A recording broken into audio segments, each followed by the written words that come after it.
Jeg vil i den her tutorial vise jer, hvordan I kan gemme jeres ikon i de forskellige formater, I skal, og derudover også vise, hvordan I kan gemme dem som image assets på en nem måde.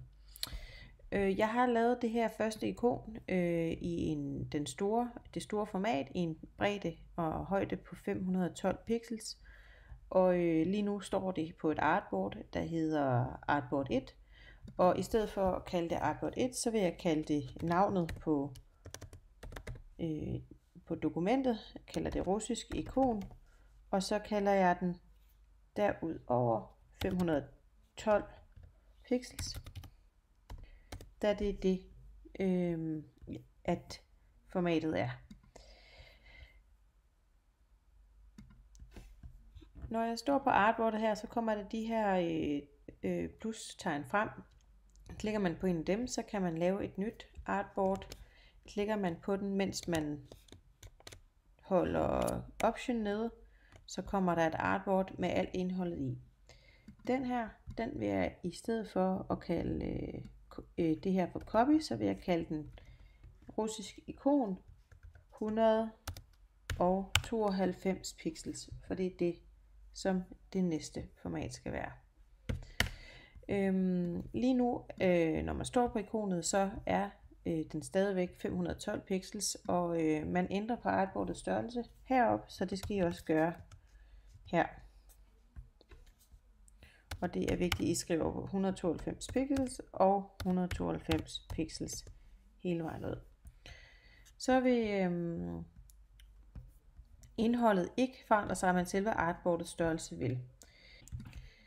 Når I har lavet formatet om, men indholdet stadigvæk er stort deri, så kan I gå ind og trykke på ikon under 192 pixels, og så kan I gå op i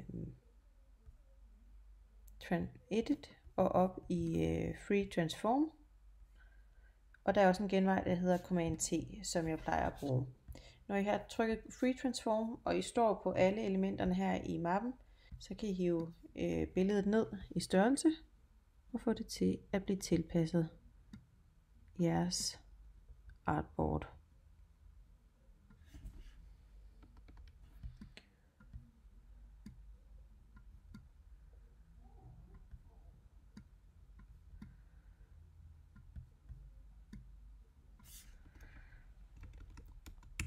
Sådan. Så er den placeret rigtigt. Og den her handling, den kan I simpelthen gentage med, at I igen holder option nede, mens I trykker på plus, og I får en ny kopi, og den kopi skal I så gå ind og kalde 180, da det er jeres nye størrelse, og så skal I stå på artboardet og lave 180 pixels.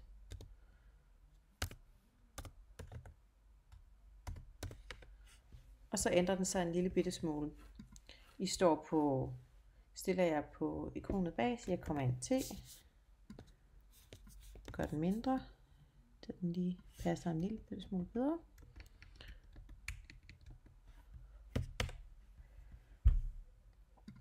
Og det fortsætter jeg med hele vejen ned til at der er et artboard, der er 150, 32 og 16 pixels.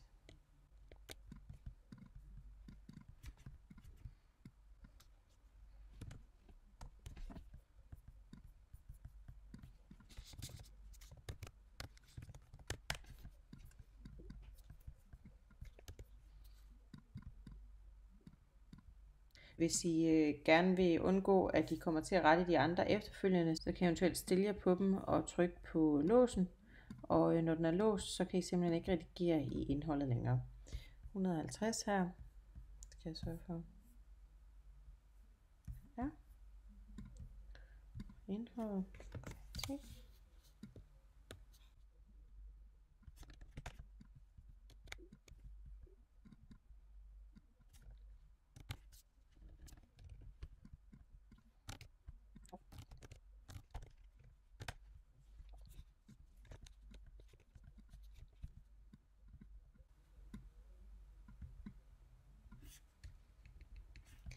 Og nu kan I også se, at det begynder at være begrænset, hvor meget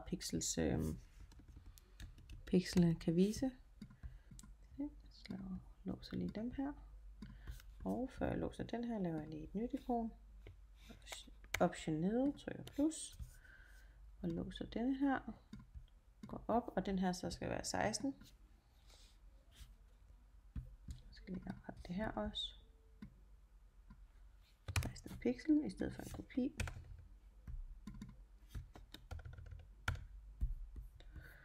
Og ind og stå på dokumentet. 16 pixel og 16 pixels.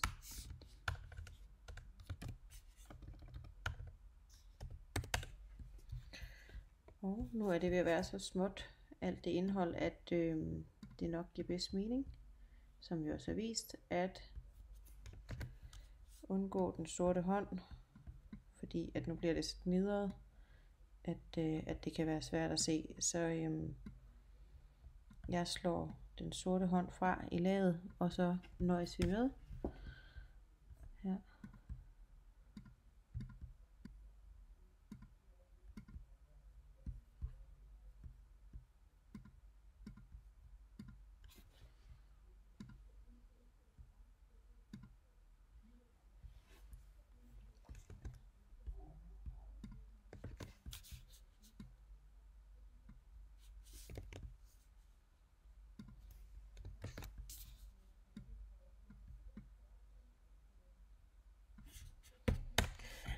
Sådan, så har jeg fået lavet alle mine ikoner i henholdsvis 512, 192, 180, 150, 32 og 16 pixels.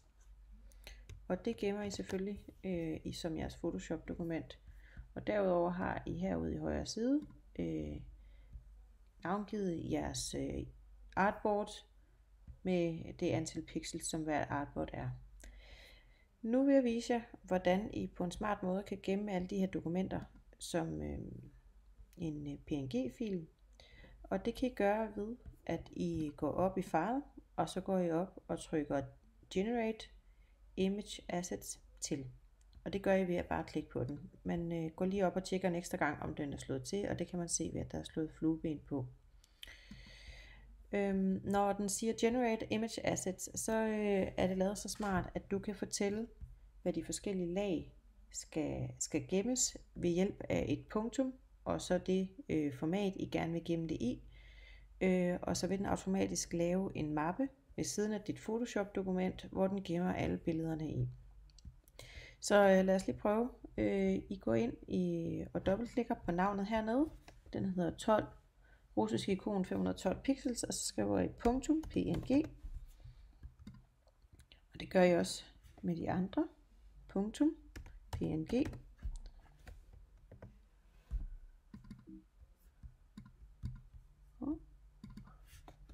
Punktum png. Det kan man ikke rette, fordi det kan være, at man lige skal låse alle lagene op før. Det må vi heller lige gøre sådan der. Punktum png. Punktum png. Punktum png. Og i princippet kunne jeg også godt skrive punktum jpg, og så vil den blive gemt som jpg. Det jeg nu kan vise jer, det er, at inde i den her mappe, som jeg har kaldt ikon russisk psd, der er der kommet en mappe ved siden af, der hedder russisk assets, og herinde der ligger alle de filer, som jeg lige har gemt som punktum png, med de rettelser, som der er. Så det kan være en meget effektiv måde at gemme Photoshop dokumenter på. Yes.